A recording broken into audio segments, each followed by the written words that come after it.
j'ai pas suffisamment rechargé la batterie de ma visseuse.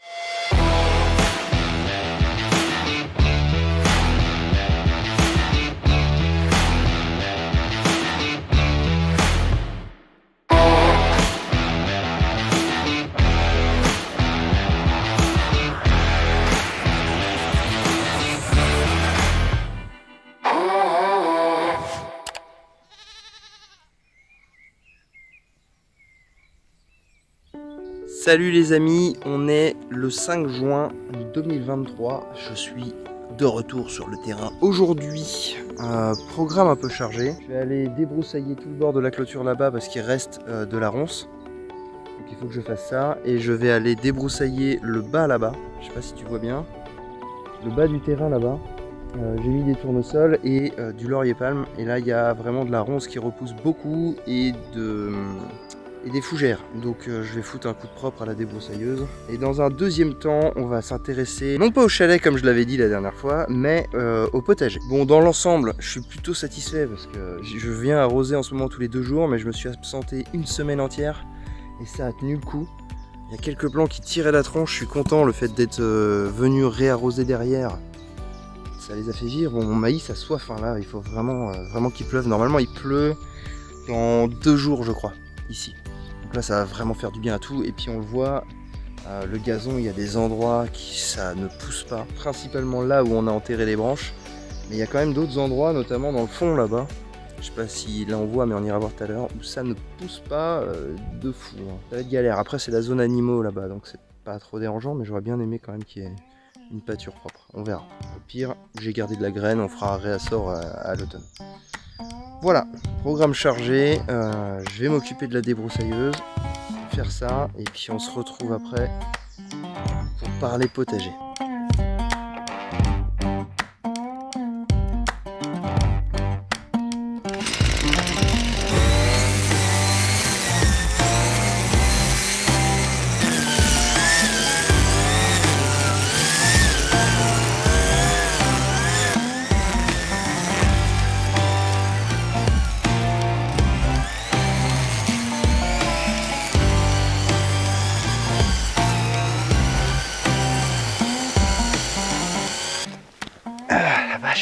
Il fait chaud ici.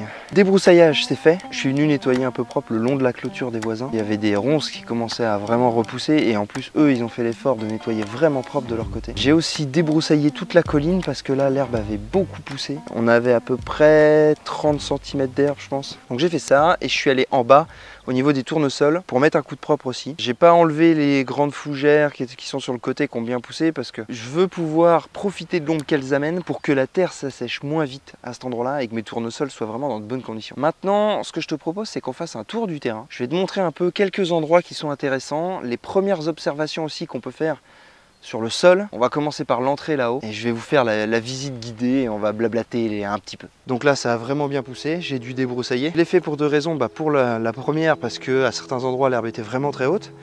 Et la deuxième, c'est qu'ici, si tu as regardé le premier épisode, tu te souviens c'était un roncier énorme et il y avait beaucoup d'arbres. Ces arbres là et ces branches là on les a broyés et on les a intégrés dans le sol avec un rota. Le problème, c'est que pour décomposer le bois, ça consomme énormément l'azote du sol. Et je pensais pas que ce serait aussi rapide, mais là, tout le terrain est en fin d'azote. Moins dans les parties ombrées, mais alors au soleil, c'est catastrophique, tu vois. Le gazon ne pousse pas à cause de ça. Donc si j'ai mis du gazon à la base, c'est que je savais qu'il y aurait cette surcharge de carbone dans le sol. Et c'est un peu pour ça que j'ai semé du gazon. Comme ça, en le fauchant, j'ai sur place un apport d'azote. Donc j'ai fauché toute la colline là, j'ai prélevé le gazon et je suis allé l'étaler un peu plus loin, là où il y avait des trous dus à cette fin d'azote. Et tu vois, le gazon, je l'ai ramassé grossièrement parce que je veux quand même garder un peu d'apport en azote ici. Et je suis allé l'étaler. On le voit pas très bien du coup parce que forcément j'ai mis mon gazon coupé dessus, mais tu vois, sur les zones qui ont moins poussé, de façon à ce que ça fasse un réel apport en azote, quoi. Et ici, toute la longueur, j'ai débroussaillé, il faudra que je remette propre parce qu'il y a encore quelques ronces qui sont dedans. Et puis on va voir au fur et à mesure travailler la ronce, venir mettre propre. Et puis plus tard je reviendrai mettre un coup de semis. La haie elle est plantée, elle pousse, elle survit à la sécheresse donc ça c'est cool. Bon la forêt on n'y touche pas, ça c'est vraiment pour plus tard, c'est pas essentiel. Donc ça reste comme ça se porte bien. Il n'y a pas trop de repousse de ronces. En même temps, c'est une forêt. Là, c'est là où on était assis. Donc, c'est ici que va être implanté le chalet de 20 mètres carrés. Normalement, je dis bien normalement, si tout se passe bien, en septembre, octobre, on va se dire octobre pour avoir de la marge. Mais normalement, août, je construis ce chalet-là. Septembre, on emménage ici. Voilà, c'est le but que je me suis fixé. C'est qu'en octobre, ici, ce soit viable et qu'on puisse passer l'hiver ici. On verra. À partir de là, il y aura toute cette partie-là, ça va être la zone micro-ferme. Donc le récupérateur d'eau pour l'instant reste là. J'ai toujours pas vu les voisins pour cette histoire de limite de propriété et de savoir comment on fait. Est-ce que je mets la clôture chez eux et je laisse ma biquette entretenir, ou est-ce que je la mets chez moi et puis on trouve un arrangement? Je sais pas pour l'instant. Donc pas de nouvelles de ce côté-là. Le gazon ici ne pousse pas. Voilà, tu vois, fin d'azote, trop de branches enterrées ici. Ça a été bien broyé, donc on voit tout de suite. Hein. Dès qu'il y a beaucoup de bois, bah, ça n'a pas poussé. Ça a poussé un petit peu, mais c'est pas fou. J'ai planté un prunier. Ça, c'est un prunier qui vient de chez moi. Alors oui, je l'ai fait maintenant, c'est pas terrible. Il a fait une descente de sève phénoménale, mais il se porte bien. Il devrait reprendre sans problème. Forcément, il va pas produire cette année et peut-être pas l'année prochaine, mais tant qu'il pousse, honnêtement, je m'en fiche. Là, il va être magique, là, ici. Il va prendre plein de lumière, ça va être magnifique. Le récupérateur d'eau marche, mais le problème, c'est qu'il pleut pas, donc là-dedans c'est quasi vide. Et puis le petit coup de débrousse que j'ai fait tout à l'heure, les tournesols poussent, c'est la folie hein. Par rapport à chez moi, ils font le double de la taille. C'est des monstres, ça se porte bien. Ils ne sont pas trop attaqués, il y a quelques petites fourmis qui se baladent, mais pas de pucerons, rien. Donc parfait. Petit souci ici aussi, j'ai du liseron. Donc ça c'est pas fou, parce que ça pour s'en débarrasser c'est genre impossible. Coup de bol. Il est dans la zone des animaux. Chose très intéressante aussi, j'ai une salade qui a poussé. Je vous jure que c'est vrai. Il y a une salade qui a poussé au milieu de nulle part. Peut-être une graine qui s'est glissée dans le mélange que j'ai balancé, mais je trouve étonnant. C'est génial, je vais la laisser monter en fleurs parce que visiblement elle s'adapte très bien à ce milieu-là. Sec, ça a l'air d'être de la Batavia à première vue, on verra. C'est cool. Le terrain veut déjà me nourrir, j'aime. Dans ce coin-là, qui est relativement à l'ombre, je vais implanter un abri de jardin pour stocker les outils, pour stocker la tondeuse, pour ce genre de choses. Même si la tondeuse, normalement, je devrais la revendre. Ici, je ne compte pas tondre. Ceci étant fait, nous avons le potager ici. Tout ne se porte pas super bien dans le potager, mais dans l'ensemble, ça va. Ça a quand même pris une semaine sans arrosage. Et là, j'essaye d'arroser un petit peu tous les 2 jours, 3 jours. Quand je peux, je viens. Mais alors, c'est tout un pataquès. Je dois remplir des quantités de bouteilles d'eau, des arrosoirs, des bidons. Enfin, la douche solaire, c'est pas évident hein, quand il n'y a pas de pluie, franchement. Le sol ici, je pense, m'aide beaucoup à maintenir ce potager.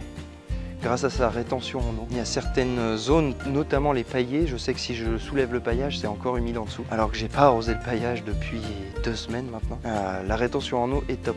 Le problème là actuel du sol, c'est qu'il a été retourné, donc il y a beaucoup de mottes, de petites mottes, de branches, et que le gazon n'a pas poussé à certains endroits, donc c'est très très sec. Mais en surface, si on gratte 10 cm, même pas, on retrouve de l'humidité. Premier constat de ce sol, très intéressant pour la rétention d'eau. Avant d'aller voir le petit potager, on va parler quand même du sol, parce que c'est vraiment ici le truc le plus important. Comparé à chez moi, où le sol est vivant, où il y a beaucoup d'humus, d'organismes vivants dans mon sol, ici, tout ça, ça manque. C'est vraiment un sol que je trouve entre guillemets pauvre, pas dans le sens où rien ne pousse, mais dans le sens où on sent que ça manque de vie à l'intérieur. Et puis, gros problème que j'ai ici, c'est tout le bois qu'on a enterré, on le voit, il y en a vraiment partout. Tout ça, mine de rien, crée une grosse faim d'azote. Pas partout, mais vraiment dans les zones les plus exposées au soleil, il y a une faim d'azote. Le gazon devient rouge, les choux deviennent rouges. Les petites fleurs que j'avais plantées, tu sais, les alices blanches, elles sont toutes petites, les feuilles sont rouges vifs et elles commencent déjà à fleurir alors que normalement c'est bien plus gros. Donc il y a un dérèglement du sol visible à l'œil nu si tu veux. Et pour pallier à ça, déjà dans un premier temps, j'ai semé du gazon pour pouvoir le faucher et faire un apport en azote. Dans ce même premier temps, j'ai aussi mis de l'engrais vert. Le problème c'est que la fin d'azote est arrivée vraiment très tôt et que même l'engrais vert a du mal à pousser. Donc gazon et engrais vert, ça galère à pousser. Au final, j'ai pas vraiment la solution qu'il me faut pour ce terrain. Mais le sauveur est arrivé et j'ai été contacté il y a déjà de ça bien longtemps, c'était même avant l'acquisition de ce terrain, c'était même pas encore à l'étape de projet, par quelqu'un de chez Sobac. C'est une société qui fabrique ce qu'on appelle le bactériosol. Je pense que parmi vous, il y en a pas mal qui en ont déjà entendu parler de ce truc-là. On en avait discuté à l'époque au téléphone, il m'avait expliqué le principe de fonctionnement, il m'avait conseillé d'aller voir sur leur site pour voir la vidéo témoin de ce que ça faisait dans un sol. Et effectivement, sur leur site, sème du blé, je crois, dans un récipient transparent. Et donc il y a du sable sans et du sable avec bactériosol. Et on voit que le sable se transforme, il devient noir. Et en fait, grâce à ce truc-là, le sol se rééquilibre. Donc on va tester ce produit. C'était, je pense, le lieu idéal pour tester ce produit-là. Ancienne carrière, terre pleine d'argile, fin d'azote avec du bois. Voilà, si le produit marche, on va le voir tout de suite. Donc je suis bien content et je les remercie de m'avoir fait confiance sur ce projet. On va bosser ensemble en utilisant ce produit pour venir rééquilibrer le sol qu'il y a ici. Parlons un peu de ça parce que mine de rien quand même, il faut un peu que je vous explique ce que c'est. Ça s'appelle éco-fertilisant bactériosol. L'éco-fertilisant bactériosol sème la vie dans vos sols. Blablabla, blablabla, blablabla. Dans un premier temps, on va voir ce que le produit promet. Quels sont les bénéfices de bactériosol? Bon pour mon jardin, sème la vie dans les sols, un sol revitalisé, aéré, frais et facile à travailler, résistant à la sécheresse, ça c'est très bien, enrichit le sol en humus pour nourrir les plantes. Plus de 60 nutriments présents dans le sol sont rendus disponibles en équilibre.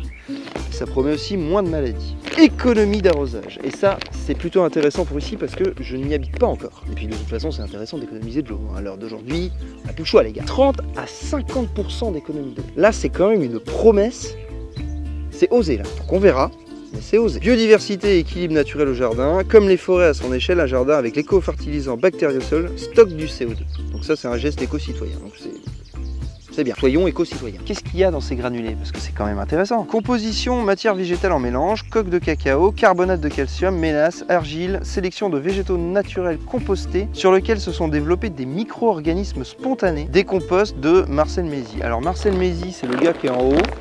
C'est un paysan chercheur qui a mis au point il y a plus de 30 ans un complexe de micro-organismes qui se développent spontanément sur des composts de plantes sélectionnées. Ce mode de fertilisation naturelle permet de créer rapidement de l'humus, véritable réserve nutritive pour les plantes et donc de supprimer le recours aux engrais chimiques. Pour résumer, c'est ça, apport de micro-organismes dans le sol. Donc pour ici les gars, c'est parfait parce que c'est exactement ce qui manque. Ce produit-là, le bactériosol, je sais qu'il y en a qui l'ont testé, qui en disent du bien. J'ai pas vu de mal de ce produit-là. Et puis si vraiment ça marche, eh ben on en mettra partout sur le terrain. Voilà, pour ramener la vie dans le sol. Pour ce test, j'ai créé 2 zones espacées de 2 mètres pour pas qu'il y ait de contamination entre guillemets, enfin de prolifération des micro-organismes dans l'autre zone. Ce seront exactement les mêmes légumes semés en même temps, plantés en même temps qu'on va mettre dans ces zones et on va faire un comparatif sur la saison. Même exposition, même ensoleillement, même entretien, même légumes, voilà, exactement la même chose pour les 2 zones. Il y en aura une sans bactériosol et une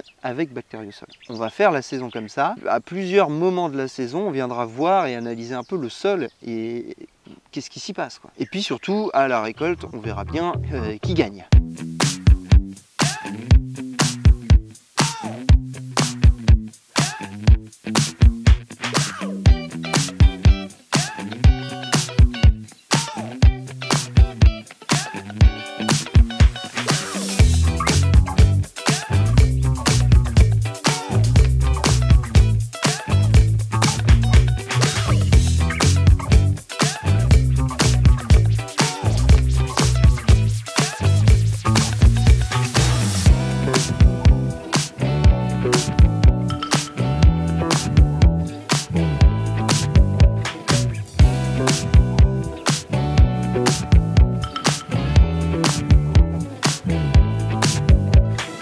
Voilà, it's fait. La chaleur, c'est hallucinant. Donc, j'ai fait 2 zones de 1 mètre par 3 mètres de long qui ont globalement la même exposition à une différence près. Le grand arbre qui est derrière va amener de l'ombre d'abord sur la zone 1, puis sur la zone 2. C'est la seule différence qu'il y a. Mais en vrai, ça ne changera rien. Sur les 2 zones, ce que j'ai fait, j'ai semé 2 courges, semis direct pleine terre, 2 courges galeuses, 2 courgettes vertes. J'ai fait 2 petites zones de semis de persil. On va tester. Ensuite, j'ai fait 3 zones. Donc, au milieu, il y a du panais. Celle de gauche, c'est de l'épinard d'hiver. Et celle de droite, du navet. Et la bande ici, on a sur la droite des haricots grimpants et sur la gauche, des petits pois grimpants. Donc ici, il faudra mettre 2 structures. Je les ai mis en bout de ligne pour que ça évite de faire de l'ombre sur le reste de la parcelle. Viendront se rajouter plus tard des tomates, mais je vais attendre la duplication des gourmands des tomates que j'ai chez moi pour venir les implanter directement ici, une fois que ça aura fait des petits plants, dans le but d'avoir une récolte tardive sur ces zones, parce que ici, l'été, on va pas y être. Donc on a une zone là qui est préparée avec le bactériosol et scrupuleusement la même zone, la même technique, sans bactériosol. Voilà. On a les 2 zones de test. Je vais arroser, ça va lancer le truc avec la chaleur. Mais je vais arroser vraiment avant de partir en fin d'après-midi. Ça passe la nuit dans l'humidité. Voilà, ça c'est fait. Le test est lancé. Beaucoup de promesses sur ce produit, beaucoup de problèmes dans mon sol. J'ai hâte de voir. Allons voir ce que ça donne dans le potager. On va aller voir tout de suite les courges. Elles sont vraiment jaunes, quoi. Donc ça, c'est pas cool. Là, on sent que ça galère, ça manque d'eau. Alors là, il n'y a pas de bouteille. J'ai regardé parce qu'il y en a qui se vident pas. Il y en a qui... Enfin, on voit, hein, les bouteilles sont presque toutes vides. Et c'est pour ça, là, ça commence à manquer d'eau. Là, il y a des bouteilles qui sont pleines. Donc je pense qu'il y a un bug. Il faut que je regarde. On le sent que ça a besoin d'eau, hein. Petit ajout. Par rapport à la dernière fois, j'ai mis des patates douces parce que quand je suis revenu de mon petit road trip à la pépinière, je leur ai pris des patates douces. Donc on va tester. Honnêtement, tout ce que je fais de toute façon en culture sur ce terrain, c'est du bonus que je vais pouvoir récolter et manger. C'est vraiment que du test là, je ne peux pas faire autrement. Dans les zones là, j'ai fini de planter des choux. Alors j'ai mis des choux de Milan pour compléter un peu ça et j'ai acheté un filet anti-oisal que j'ai installé. J'en ai chié à l'installer. C'est vraiment pas pratique. Je pense qu'il me faudrait le double d'arceau en fait. Ça va empêcher les papillons de rentrer et surtout les pigeons de venir manger mes choux. Vous savez, j'ai une très grande histoire d'amour avec les pigeons. Au moins ils sont là, ils sont prêts, ils vont pousser. Ma petite vigne que j'ai installée là, super. Ce qu'il y a dans le pot, c'est un vanille fraise. C'est une fleur, donc on s'en fiche. Les tournesols poussent pas mal. Mais ça, c'est des tournesols que j'ai ramenés de chez moi. Elles poussent moins bien que là-bas. Parce qu'ici, il y a un peu d'ombre le matin. Donc on sent vraiment, le tournesol, c'est une plante de soleil. Par contre, ce qui n'est pas du tout une plante de soleil, c'est l'ânette. Là, l'ânette, je sais pas si tu vois, mais l'état, c'est vraiment pas la joie. Plein soleil, ça crame, rouge, manque d'azote. Donc pas la joie, l'ânette en plein soleil, ça c'est clair. Ici, j'ai des melons qui ont besoin d'eau aussi. Enfin, de toute façon, tout d'une manière générale a besoin d'eau ici.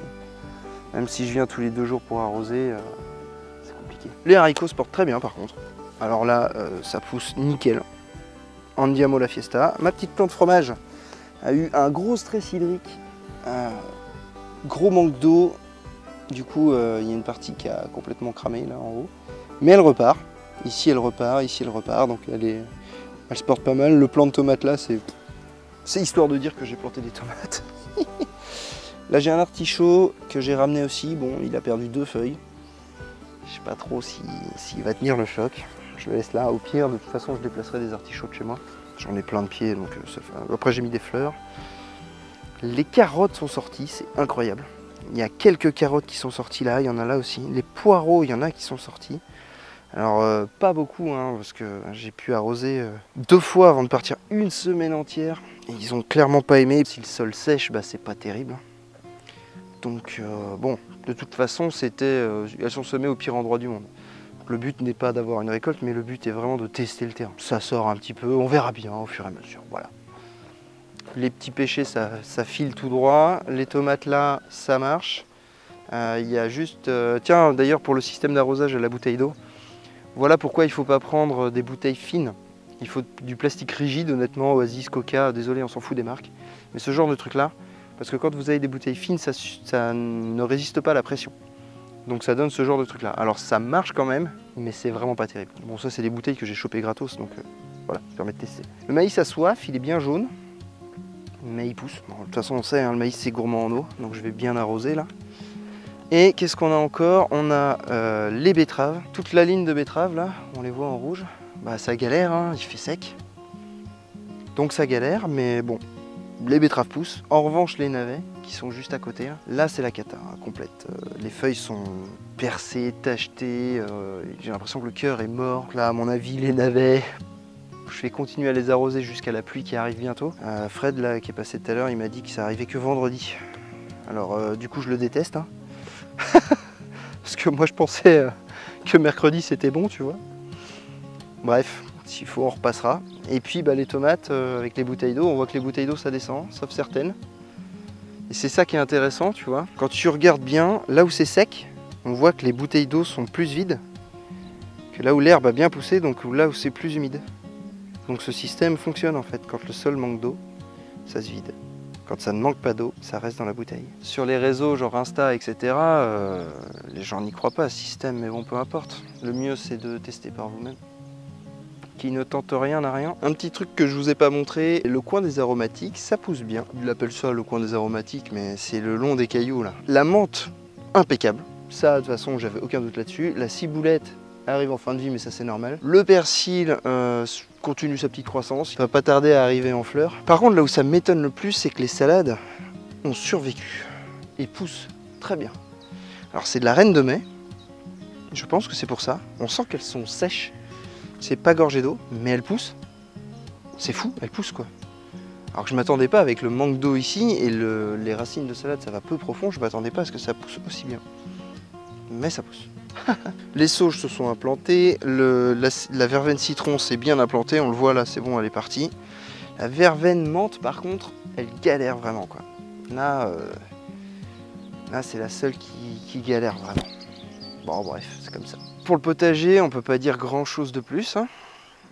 J'ai planté quelques poirées aussi. Mais pour l'instant tout va bien. Je m'attendais à bien pire comme résultat. C'est juste que c'est galère de ramener 80 litres de flotte à chaque fois que je viens tous les 2 jours. Voilà, il va être temps qu'il pleuve. Vraiment temps qu'il pleuve. Nous sommes le 19 juin 2023. Je suis venu accompagné de mon fidèle destrier. J'ai ramené la palanquée de choux. Voilà, ça, et ben, plutôt que de les mettre chez moi, je vais les mettre ici. On va les mettre un peu à l'arrache, on va tester. Voilà. Donc ça c'est le programme là aujourd'hui. J'ai ramené aussi 2 autres pêchés et mon artémisia qui commence à être un peu étroite en pot. Là je pense que quand je vais dépoter ça, les racines doivent coller le bord. Donc il est temps que j'aille la planter. Et puis surtout le petit truc que je vais faire aujourd'hui, que j'ai préparé, c'est que j'achète le terrain là dans 2 jours.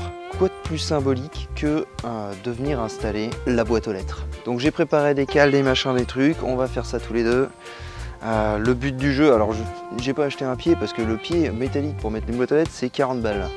Surtout que là, bon il faut le sceller et tout, donc mettre du béton, je suis pas fan du béton. Ici on en met le moins possible. Donc on va tout simplement venir l'accrocher à un arbre. Alors c'est pas terrible non plus parce qu'on va visser dans l'arbre. Il va pas trop kiffer. Mais bon ça va, c'est un châtaignier qui est costaud. On va certes le blesser un petit peu, mais ça ira, il s'en remettra. Tu élagues une grosse branche sur un truc comme ça où tu fais 4 trous de vis, bon, je pense que ça va. Voilà, donc le programme d'aujourd'hui c'est ça, et comme d'hab, moi je vais arroser, je vais entretenir aussi, parce que mine de rien, les ronces recommencent à pousser. Il y a même des arbres, c'est marrant, hein, tu vois, des arbres qu'on a abattus, là il y a un noyer qui est ici, qui continue de pousser, alors ça c'est fou. Ça va être le programme d'aujourd'hui, voilà, entretien du potager comme d'hab, ça poussote. Toujours un manque d'eau, hein. D'ailleurs on le voit, hein. Le terrain est beau, hein. La facélie a poussé aux endroits où c'est humide, mais ça manque cruellement d'eau, c'est dommage. Il y aurait eu de l'eau là cette saison, ça aurait été magnifique là maintenant. Ça aurait été, tu vois, regarde. Là il y a un endroit où il y a de l'eau ici. Bon tu vois la facélie, il y a même un Cosmo à côté. Alors les Cosmos ça résiste bien plus à la sécheresse que la facélie. Mais voilà, normalement toute la facélie que j'ai semée à peu près partout sur le terrain devrait être de cette taille là. Alors tu vois, il n'y a que ici. Et un petit point là-bas près des bouteilles qui servent pour les tomates, où la facélie fait sa taille normale. Mais vu ce que j'ai semé, il devrait y en avoir partout de cette taille-là. Un peu déçu pour ça, mais bon, c'est comme ça. Par contre, les Cosmos, tu vois, il y en a partout. Donc ça pousse bien, ça c'est cool. On a des repousses de ronces un peu partout aussi. Je viens faire ça cette semaine, mais je reviens fin de semaine avec le van où je vais passer 2-3 jours ici pour m'occuper justement de l'entretien des ronces, etc. Mais ça, pas besoin que je te le filme, c'est pas forcément très intéressant. Donc ça commence à être cool, mais on sent que ce terrain-là, mine de rien, a besoin d'être amendé et de retrouver vie. Voilà. Là, pas de bol pour ce petit loulou. On a tout dézingué, tout débroussaillé, et puis après cagnard, quoi. Cagnard et pas d'eau. Donc on sent qu'il galère, quoi. Qui galère. Mais bon, la vie revient petit à petit, j'ai vu des abeilles, j'ai vu quelques insectes qui s'installent, donc ça c'est quand même cool. Bref, installons la boîte postale.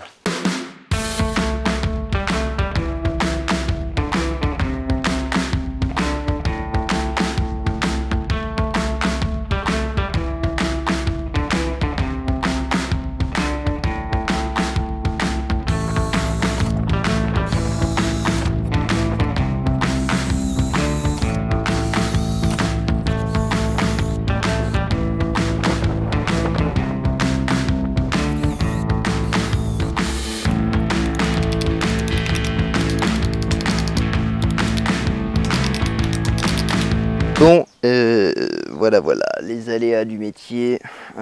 J'ai pas suffisamment rechargé la batterie de ma visseuse, donc je n'ai plus de batterie. J'étais en train de percer tranquillement ma boîte aux lettres pour pouvoir la fixer, tu vois, et puis plus rien. Donc, terminé, hein. La boîte aux lettres ne sera pas posée aujourd'hui. J'ai mis la planche et puis voilà, je n'ai plus de batterie. Et vu qu'ici, il n'y a pas d'électricité ni rien et que je n'ai pas le van avec ces petits panneaux pour recharger, je suis coincé. Ah, pas d'élec. C'est le jeu. Donc on va changer de programme et on va aller planter les bébés, les deux petits arbres et l'artémisia. Il faut que je vois où je la mets parce qu'elle a besoin de soleil, mais en même temps ici, trop au soleil, ça veut dire pas d'eau. Compliqué. Je pense que je vais la mettre près du bois là-bas. Il y a une constatation qui est assez simple sur le terrain, mine de rien. Regarde les zones où le gazon a vraiment bien poussé. Tu vois, sur les bords là, tout du long, parce qu'ici c'est à l'ombre le matin. Toute la zone ici là, en rond que tu vois, parce que c'est à l'ombre plus longtemps dans la journée. Et on voit toute la zone qui est autour de l'îlot de forêt là-bas, parce que c'est à l'ombre à cause des grands arbres. Et la butte du fond là-bas a poussé aussi parce qu'elle est à l'ombre de l'arbre qui est là-bas. Et tout le chemin a bien poussé. Donc la première constatation, et je pense que ça va être flagrant sur les visions au drone, la nature a besoin d'un minimum d'ombre ici pour pousser. Sinon, ça ne pousse pas. Tu vois là, les zones plein soleil, alors ça pousse, mais on voit que ça galère. Donc déjà, pour mon futur potager et les futures cultures, au final c'est très bien que la zone animaux soit là. Pour rappel, le verger va être là avec la micro-ferme. Donc c'est très bien, les arbres vont amener de l'ombre et la végétation va repousser là. Par contre, on voit que sur la pente et ici, ça manque d'ombre. Donc il va falloir, là j'ai ramené 2 pêchers, je pense que je vais en mettre un ici, tu vois, devant les 2 zones, et un autre presque au niveau de la fin de la rangée de tomates. La rangée de tomates, tu la vois pas bien, mais c'est là où il y a les bouteilles. Ces arbres-là, on va reprendre, et d'ici 2 ans, 3 ans on va dire, dans 3 ans, on aura des arbres de taille suffisante pour venir faire de l'ombre ici, et je pense que c'est le mieux à faire. Et au pire, il sera toujours temps de les abattre si vraiment ça marche pas. Quand tu plantes un arbre, c'est très important de bien choisir son emplacement. Il faut aussi prévoir que l'arbre va faire une telle taille plus tard. Tu vois, de pas trop les serrer, parce que sinon il se développe pas.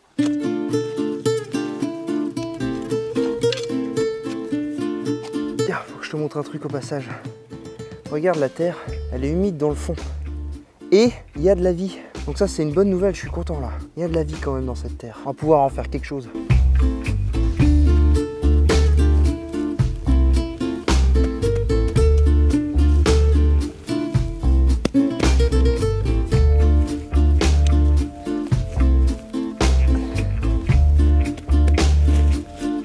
Je vais mettre l'artémisia annua qui est dans mon pot. Je vais la mettre ici. Alors ici il va y avoir le chalet, tu vois, qui normalement l'angle arrive au niveau du piquet. Là c'est une zone qui est ombragée mais qui est au soleil le soir, donc le soleil tape moins, qui a quand même du soleil le matin. Et on le voit, hein, regarde ici ça pousse, enfin c'est fou quoi, l'herbe est grasse. Je sais pas si tu vois ça, mais l'herbe est grasse comme jamais. Donc je pense qu'ici il a beaucoup plus de chances de se développer que si je le mets en plein soleil dans le potager.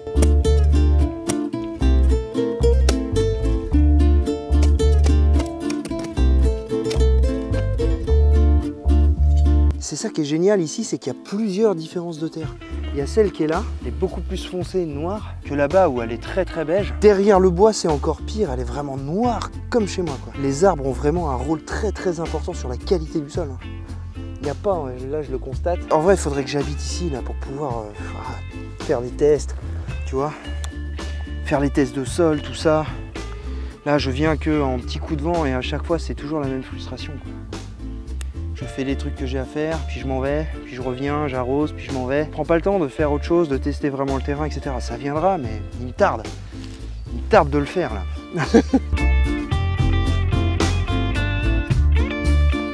Bon, voilà, c'est fait. Je pense que là, ici, elle sera bien. Je vais finir mes petites babioles ici, tu vois, je vais arroser.